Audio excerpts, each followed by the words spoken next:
या महाराष्ट्रामध्ये कधी नव्हे ते मराठा आणि ओबीसी असा संघर्ष जो आहे तो आपल्याला आता पाहायला मिळत आहे आणि तो एका वेगळ्या वळणावरती हे सगळं आंदोलन सुरू गेलेलं आहे. आता एकीकडे मराठा समाजाने उग्र आंदोलन केलं, आमदारांची घरे पेटवली, कार्यकर्त्यांचे हॉटेल बिकट सगळे जाळले आणि त्या माध्यमातून पुन्हा त्यांनी त्यांच्या मागण्या सतत बदलत गेल्यावर सुरुवातीला फक्त निजामाच्याच नोंदीच्या कुणबी दाखले द्यावेत अशी मागणी केली, त्यानंतर सरसकट मराठा समाजाला द्यावी मागणी केली, त्यानंतर सरसकट महाराष्ट्रातली सगळ्या मराठा समाजाला मागणी करण्यात गेली, पुण्यामध्ये 50% आतच दिलं गेलं पाहिजे, आम्हाला ओबीसीतच मिळालं गेलं पाहिजे. ह्या मागण्या ज्या सतत मराठा समाजाकडून केल्या गेल्या त्याच्यामुळं महाराष्ट्रातला तमाम ओबीसी समाज जो आहे त्यालासुद्धा या ठिकाणी या मराठा समाजाच्या ओबीसीकरणाला विरोध करण्यासाठी रस्त्यावरची लढाईसुद्धा ओबीसी समाजाला करावी लागली. आतापर्यंत 5 मेळावे या ठिकाणी ओबीसी समाजाने महाराष्ट्रामध्ये घेतलेले आहेत. लाखोंचे मेळावे हे या महाराष्ट्रामध्ये पश्चिम महाराष्ट्रात तसेच मराठवाड्यामध्ये झालेले आहेत. कालच परवा पंढरपूरचा मेळावा झाला, काल नांदेडचा महामेळावा झाला आणि त्या मेळाव्यातून एक मोठं शक्ती प्रदर्शन ओबीसीने सुद्धा या महाराष्ट्रामध्ये दाखवून दिलेलं आहे. आणि महाराष्ट्र शासनाला या सगळ्या मेळाव्यांच्या माध्यमातून या शक्ती प्रदर्शनातून सरकारला सुद्धा इशारा दिलेला गेला आहे की आम्ही सुद्धा जे आहे या आरक्षणाच्या संरक्षणासाठी आम्ही सज्ज आहोत आणि आमच्या ओबीसीच्या आरक्षणाचं संरक्षण जे आहे ते करण्याची जबाबदारी सरकारची आहे. आणि जर सरकारने ते नाही केलं तर मात्र आम्ही रस्त्यावर सुद्धा उतरून टोकाचा संघर्ष जो आहे तो आम्ही करू शकतो असा इशारा जो आहे आतापर्यंतच्या सगळ्या मेळाव्यातून दिलेला आहे. कालची नांदेडची सभा आहे, नांदेडच्या इतिहासातली सगळ्यात म्हणजे पहिलीच ओबीसीची महाएल्गार सभा झाली आणि त्या सभेमध्ये दलित चळवळीचे नेते डॉक्टर बाबासाहेब आंबेडकरांची नातू ते जे रक्ताचे वारस आहेत, विचाराचे त्यांचे वारस आहेत, त्यांनीसुद्धा कालच्या मेळाव्यात येऊन ओबीसीच्या ताटातलं जे आहे ते कुणी मागू नये आणि मराठा समाजाला घ्यायचं त्यांचं वेगळं ताट करावं, त्यांचं वेगळं आरक्षण द्यावं अशा प्रकारची भूमिका जी आहे ती दलित समाजाच्या वतीनं सुद्धा प्रकाश आंबेडकर साहेब यांनी मांडलेले आहे. आम्ही समस्त ओबीसी समाजाच्या वतीनं त्यांचे आम्ही आभार मानतो की ओबीसी संकटात असताना त्यांनी ओबीसीच्या व्यासपीठावर येऊन ओबीसीची बाजू घेऊन ओबीसीच्या हक्काचं संरक्षण करण्याची जी भूमिका घेतलेली आहे ती खरंच वाखाणण्याजोगी आहे. आम्ही आभार मानत आहे. आता हे जे आरक्षणाची मागणी जी आहे आमचं म्हणणं काय आहे की साधं सोपं आहे. जे सगळ्या पक्षाचं म्हणजे मुख्यमंत्र्यांचं म्हणणं तेच आहे की बाबा ओबीसीला हक्काला धक्का न लावता आम्ही मराठ्यांना देऊ. सगळे उपमुख्यमंत्री मुख्यमंत्री सगळे मंत्री सगळ्या पक्षाचे नेते पवारसाहेब असेल ते सगळं तेच म्हणत आहेत की ओबीसीच्या ताटातलं घेऊ नये, काढून घेऊ नये. मग तरीसुद्धा ही मागणी जी आहे ही मागणी इतकी भेटली जाते की आता एक मोठं आंदोलन जे आहे 20 तारखेपासून मराठा समाजाचं एक फार मोठं आंदोलन जे आहे ते या ठिकाणी त्यांनी जाहीर केलेलं आहे आणि मुंबईला येणार आहे आणि मुंबईत येऊन कुठल्याही परिस्थितीत ओबीसीचं आरक्षण जे आहे ते घेतल्याशिवाय आम्ही माघारी जाणार नाही आणि ते घेऊनच माघारी जाणार अशी टोकाची भूमिका जी आहे, संघर्षाची भूमिका या मराठा समाज नेत्यांनी घेतलेली आहे. आणि त्याच्यामुळं ह्या ओबीसी समाज जो आहे हा ओबीसी समाज ते काय स्वस्त पाहत बसणार नाही आणि म्हणून आम्ही सुद्धा ओबीसी समाजाच्या वतीनं त्याच दिवशी 20 तारखेपासून आम्ही आंदोलन जाहीर केलेलं आहे. किंवा जर एकीकडे मराठा समाज ओबीसी आरक्षण घेऊनच माघारी जाणार असेल तर मग ओबीसीने काय करायचं? ओबीसी घरात स्वस्त बसणार नाही. म्हणून रस्त्यावर सुद्धा ओबीसीला सुद्धा आंदोलनासाठी उतरावंच लागेल आणि उतरणार आहे. 20 तारखेपासून मुंबईमध्ये या ठिकाणी आझाद मैदानमध्ये आमचं हे आंदोलन ओबीसीचं आंदोलन जे आहे ते या ठिकाणी या महाराष्ट्राला पाहायला मिळेल आणि त्याची सगळी तयारी जी आहे ती तयारीसुद्धा आम्ही केलेली आहे. त्याची थोडक्यात आम्ही आपल्याला माहिती देणार आहोत. आणि त्या ठिकाणी हे आझाद मैदान जे आहे हे आझाद मैदानाची मागणी आम्ही केलेली आहे. आम्ही 28 तारखेला डिसेंबरला आम्ही ती मागणी केलेली आहे. मराठा समाजाकडून ती 2 जानेवारीला केली गेलेली आहे. आणि मराठा समाज जो येणार आहे ती कसा येणार आहे तो 3 कोटी मराठा समाज, 10 लाख गाड्या, 1000 कोटीचं डिझेल पेट्रोल इतक्या सगळ्या लवाजम्यासकट हे मराठा समाजाचं जे आंदोलक जे आहे ते जणू काय मुंबईवर चालच करून येणार आहेत काय. म्हणजे अशी हे आहे की सरकारला आता हे आम्ही जर आलो मुंबईवरती थडकलो तर या सरकारला आरक्षण आम्हाला द्यावंच लागेल ओबीसीतून अशी फार मोठी धमकी जी आहे ती सुद्धा महाराष्ट्र सरकारला दिलेली गेली आहे. आणि म्हणून सरकारनं जर त्यांच्या दबावात येऊन जर का अशा प्रकारे निर्णय घेऊ नये म्हणून आम्हालाही आंदोलन जे आहे त्या दिवशी आम्हाला सुरू करावं लागत आहे. आमचं आंदोलन जे आहे ते आझाद मैदानमध्येच होणार आहे. त्याची परवानगी सरकारला आम्हाला द्यावीच लागेल, कारण पहिली परवानगी आम्ही मागितलेली आहे.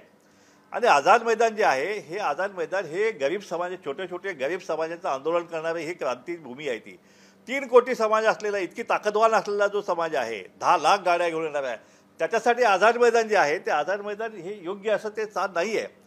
ती खूप गरीब छोटे छोटे समाज या ठिकाणी उपोषण करतात, आंदोलन करतात, काहींना न्याय मिळतो, काहींना न्याय नाही मिळत, अशी ही आझाद भूमी आहे. त्यामुळे माझी विनंती आहे सरकारला की एकाच मैदानात दोन्ही समाजाला आपण परवानगी जी आहे ती आपण दिली तर विनाकारण एक संघर्ष जो आहे तो आझाद मैदानात होईल, पण महाराष्ट्रात सुद्धा होण्याची शक्यता आहे. आणि त्यामुळं लॉ अँड ऑर्डरचा जो प्रश्न निर्माण त्याची जबाबदारी शासनावर राहील, याचा इशारा मी शासनाला देत आहे. आणि कारण हा 3 कोटी समाज 10-10 लाख गाड्या घेऊन, हजारो कोटीचं डिझेल पेट्रोल घेऊन इतका हा गरीब समाज या ठिकाणी येत आहे. आणि मग त्याला साजेस तो समाज बसेल, मावेल एवढं मैदान जे आहे ते सरकारने त्याला द्यायला पाहिजे असं आम्हाला वाटतंय. कारण एकाच मैदानात एवढी आम्ही काही हजारो बांधव आणि ते 3 कोटी बांधव हे एका मैदानात शक्य होणार नाही आहे. आणि आमची परवानगी आधी आहे, सरकारला आम्हाला परवानगी द्यावी अशी आमची मागणी सरकारकडे आहे. आमचं आंदोलन जे आहे त्या आंदोलनासाठी आम्ही जवळपास आता तयारी आमची सुरू झालेली आहे. जवळपास 2000 गाढवं या ठिकाणी आम्ही तयार केलेली आहेत. त्याचप्रमाणे आमची काही डुक्करंसुद्धा या ठिकाणी तयार झालेली आहेत. आमच्या भटक्यामुक्त समाजाच्या यांनी सगळं आपली शेळ्या मेंढ्या हे काय सगळं गाढवं हे सगळा विषय जो आहे, आमचे नंदीबैल असतील, बाकी आमचे काय गुरं बसरं असतील, ह्या सगळ्यांचा जगण्याची आमची साधनं जी आहेत ती साधनं घेऊन आम्ही या ठिकाणी आझाद मैदानला आम्ही या ठिकाणी 20 तारखेला येणार आहे. तत्पूर्वी 20 तारखेच्या आधी या 20 तारखेची तयारी संपूर्ण महाराष्ट्रात व्हायला पाहिजे म्हणून आम्ही 11 तारखेला सगळ्या प्रत्येक तालुक्याच्या ठिकाणी त्या ठिकाणचे आमचे ओबीसीचे समाज बांधव जे आहेत ते त्या ठिकाणी मोठ्या संख्येने तहसीलदार कार्यालयाला जाऊन या सरकारला इशारा निवेदन जे आहे ते देणार आहेत की 20 तारखेच्या आधी या सरकारने हा प्रश्न निकालात काढावा. एक तर आमच्या हक्काचं, ओबीसीच्या हक्काचं संरक्षणासाठी पुन्हा एकदा त्यांनी आम्हाला आश्वासित करावं. आणि त्याचप्रमाणे आमची जी मुख्य मागणी जी आहे जातनिहाय जनगणना जी आहे ती जातनिहाय जनगणना जी आहे ती सरकारनुसार केली गेली पाहिजे, ही प्रमुख मागणी आमची आहे. कारण जातनिहाय जनगणना विधानसभेमध्ये एकमतानं सगळ्या आमदारांनी, सगळ्या मंत्र्यांनी, सगळ्या मुख्यमंत्री, उपमुख्यमंत्री देवेंद्र फडणवीस असतील, उद्धवजी ठाकरे असतील, अजितदादा असतील, सगळ्यांनी म्हणून मान्य केलं आहे ते की ही जातनिहाय जनगणना महाराष्ट्राची आम्ही करू. मग ही महाराष्ट्राची जातनिहाय जनगणना हे महाराष्ट्र सरकार करायला टाळाटाळ का करत आहे हा माझा प्रश्न आहे. देवेंद्र फडणवीस साहेबांनी सांगितलं की बिहारची आकडेवारी आपल्यासमोर येऊ द्या, ते आल्यानंतर आपण महाराष्ट्राची करू. आता बिहारची जनगणना येऊन सुद्धा 63% ओबीसीची जनगणना जी आहे त्या ठिकाणी झालेली आहे. 500 कोटीमध्ये त्यांनी सरकारी यंत्रणेचा वापर करून, ॲपचा वापर करून, साधनांचा वापर करून त्यांनी 2 महिन्यामध्ये ती जनगणना जी आहे ती त्यांनी पूर्ण केलेली आहे. मग महाराष्ट्र सरकारला कुणी अडवलं आहे? 500 कोटीचा विषय आहे तर 500 कोटी इकडं मराठा समाजाचं मागासलेपण सिद्ध करण्यासाठी 360 कोटी एका झटक्यात जे आहे अजितदादा अर्थमंत्रीमध्ये देऊ शकतात. मग ह्या जातनिहाय जनगणनेसाठी का नाही दिलं? मागच्या वेळी भांट्या कमिशनच्या वेळीसुद्धा राज्य मागासवर्गीय आयोगाने जातनिहाय जनगणनेसाठी जवळपास 380 कोटीचा निधी जो आहे तो मागितला होता. पण त्यावेळी मात्र अजितदादांचे हात आखडले गेले, त्यावेळी पण निधी दिला गेला नाही. भांट्या कमिशन येऊन पाहिजे 5-25 कोटीमध्ये सगळं सर्वेक्षण केलं, तेही बोगस केलं, ते आम्हाला मान्य नाही आहे. पण अशा तऱ्हेने मराठा समाजाला तुम्ही वेगळा न्याय देता आणि ओबीसीला वेगळा न्याय देता, हे मात्र आम्हाला इथून पुढे चालणार नाही. आता ओबीसी जागा झालेला आहे. जर मराठा समाजाचं तुम्ही मागासलेपण सिद्ध करण्यासाठी 360 कोटी खर्च करणार असाल, तेही आता त्यांचे आदेश बदलले, निर्देश बदलले त्यांचे. एक तर आयोगाचे अध्यक्ष बदलले, ते ओबीसी होते ते मराठा केले, जे सदस्य होते ओबीसी सगळे काढून टाकले आणि त्या ठिकाणी मराठा धार्मिक सगळे सदस्य नेमले. आता त्यांच्याकडून हा आयोगाचा अहवाल जो आहे तो पूर्वी काय तर महिनाभरात घेणार होते, आता पुन्हा त्यांनी आता निर्देश बदलले. आता सांगितले त्यांनी आठवड्याच्या आतमध्ये निर्णय द्या. म्हणजे 8 दिवसात एवढ्या मोठ्या मराठा समाजाचा मागासलेपण सिद्ध करायचा अहवाल जो आहे तो 8 दिवसात त्यांना पाहिजे आता. आणि तो अशा प्रकारे करून जे आहे ते सुप्रीम कोर्टामध्ये सादर करणार. आणि पुन्हा एकदा जे आहे हे सगळं आम्ही चॅलेंज करणारच आहे. कारण यापूर्वी डिटेल समाजाचं सर्वेक्षण झालेलं आहे. आणि मराठा समाज हा मागासलेला नाही हे सिद्ध झालेलं आहे. अनेक आयोगाने सिद्ध केलेलं आहे. सुप्रीम कोर्टाने सुद्धा हे केलेलं आहे, सिद्ध केलेलं आहे की मराठा समाज हा सामाजिकदृष्ट्या आणि शैक्षणिक मागासलेला नाही. त्यामुळं त्याला 50% आतमधलं आरक्षण हे मिळू शकत नाही. सुप्रीम कोर्टाने निर्वाळा दिलेला आहे आणि त्याचप्रमाणे 50% वरचा क्रायटेरिया जो आहे तो सुद्धा पूर्ण करत नाही आहे. आणि त्याच्यामुळे हे आरक्षण नाकारलेलं असताना आता पुन्हा पुन्हा त्याच समाजाचा सर्वेक्षण सामाजिक मागासले पण तुम्ही किती वेळा तपासणार आहात? 3-4 वर्षात एखादा समाज मागास होऊ शकतो का? हा माझा सरकारच्या सवालला. त्यामुळे हे जे सामाजिक मागासलेपण जे आहे 130 आमच्या छोट्या छोट्या जमाती आहेत त्यांचं सर्वेक्षण 10-10 वर्षापासून पेंडिंग आहे. आणि हा समाज जो आहे हा आक्रमक आहे, धनदांडगा आहे, 10-10 लाख गाड्याची कॅपॅसिटी असणारा एक गरीब समाज आहे. म्हणून तुम्ही बाकी गरीब समाजाचा तुम्ही अन्याय करणार, त्यांचं सर्वेक्षण करणार नाही. हा अन्याय जो आहे हा अन्याय महाराष्ट्र शासनानं करू नये. आणि ह्या सगळ्या सर्वेक्षणाला इव्हन आम्ही अध्यक्षांच्या नियुक्तीला आणि सदस्यांच्या नियुक्तीला सुद्धा आम्ही कोर्टामध्ये आव्हान आम्ही देणार आहे. त्यामुळं हा जो सर्वेक्षण होणार आहे ह्या सर्वेक्षण असं घाईघाईमध्ये ह्याला घिसाडघाई म्हणतात. ह्या घिसाडघाईने ह्या मराठा समाजाचं सर्वेक्षण करून पुन्हा त्याला मागासलेपण करून आणि पुन्हा सुप्रीम कोर्टामध्ये जाऊन हे पुन्हा सगळं वाटोळं करून सत्यानाश करून घेणार. म्हणजे सरकार कुणाची फसवणूक करत आहे? मराठा समाजाची करत आहे की स्वतःची करून घेत आहे? त्यामुळं हे सगळं सर्वेक्षण जे आहे कुठल्याही कोर्टात टिकणार नाही आणि या सगळ्याला आम्ही कोर्टामध्ये चॅलेंज करणार आहोत. हे मात्र या ठिकाणी आम्ही सरकारला इशारा देऊ इच्छितो, तुम्ही काही करा, आता तुमचं सरकार आहे. पण जर का ओबीसीचा आरक्षणात धक्का लागला तर मात्र या सरकारला सुट्टी आमच्याकडून सुद्धा नाही. 24चा रणसंग्राम या ठिकाणी आता समोर येत आहे. आणि त्यामुळं आम्ही यापूर्वी घोषणा केलेली आहे की काही मराठा समाज नेत्यांनी ओबीसीच्या नेत्यांना आम्ही पाडणार, त्यांना आम्ही घरचा रस्ता दाखवणार, त्यांना आम्ही असं करणार. आम्ही त्यांना सांगितले जर एका ओबीसीच्या या आमच्या भुजबळ साहेबांना जर पाडाल तर 160 मराठा समाज पाडू हे आम्ही अगदी जाणीवपूर्वक आणि अगदी गांभीर्यपूर्ण आम्ही सुद्धा हे केलं आहे, आम्ही आव्हान दिलेलं आहे. आणि अशा प्रकारे महाराष्ट्रात हे वातावरण जे झालेलं आहे ह्या मराठा समाजाने विनाकारण जे आहे त्यांची मूळ मागणी सोडून ओबीसीचं आरक्षण पाहिजे हा जो अटक केला म्हणजे नसली तर हिरवीच काय, हा जो प्रकार जो सुरू आहे हा प्रकार निंदनीय आहे. आणि ओबीसी समाज त्याचं समर्थन मुळीच करणार नाही आहे. त्यांना 50% आरक्षण घ्यायचं असेल, वरचं घ्यायचं असेल, प्रवर्ग करा, 10%च्या 20% करा, आमचं काही मत नाही. आणि आज त्यांना आरक्षण आहे ना, आज घटनात्मकदृष्ट्या मराठा समाजाला EWSचं आरक्षण मिळत आहे. 10%पैकी 8.5% आरक्षण त्यांना मिळत आहे.